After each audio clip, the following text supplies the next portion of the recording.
আপনি কি জানেন একটি ট্রেনে শুরু হওয়া ভ্রমণ কিভাবে রূপ নেয় মৃত্যুর ফাঁদে? এক চরম সময়ে কে বাঁচবে আর কে হারিয়ে যাবে এই দুঃস্বপ্নে।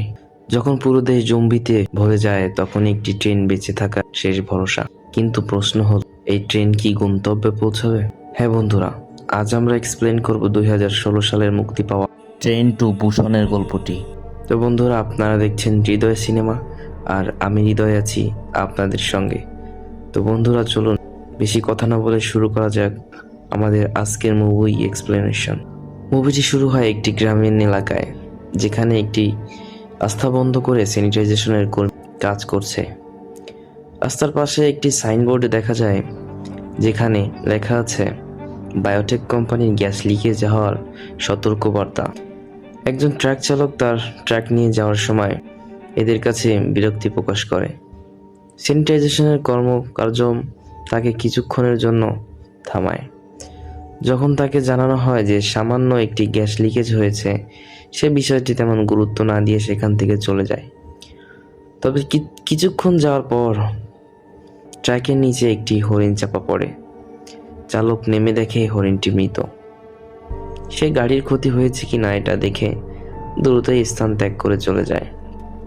কিন্তু কিছুক্ষণ পর হরিণটি আবার জীবিত হয়ে ওঠে।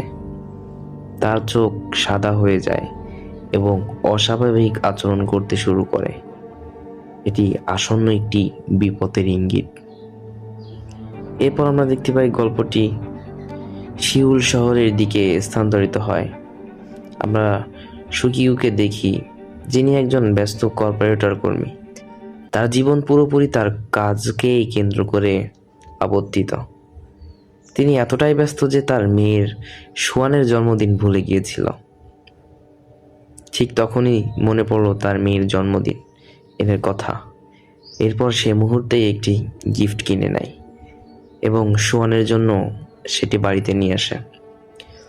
সুয়ানকে যখন সে গিফটটি দিয়েছিল, সুয়ান এটা দেখে খুব বেশি খুশি হয়নি, কারণ এটি একটি ভিডিও গেম কনসোল যা তার বাবা আগেই তাকে উপহার দিয়েছিলেন।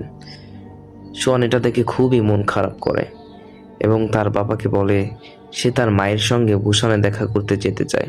সে পরের দিন সকালেই সুইকো এবং সুয়ান বুসানে যাওয়ার জন্য ট্রেন স্টেশনে রওনা হয়। ট্রেনে ওঠার আগেই আমরা দেখি পরিস্থিতি কিছুটা অস্বাভাবিক হয়ে ওঠে। সংবাদে জানানো হয় যে দেশের বিভিন্ন জায়গায় অদ্ভুত কিছু ঘটনা ঘটছে।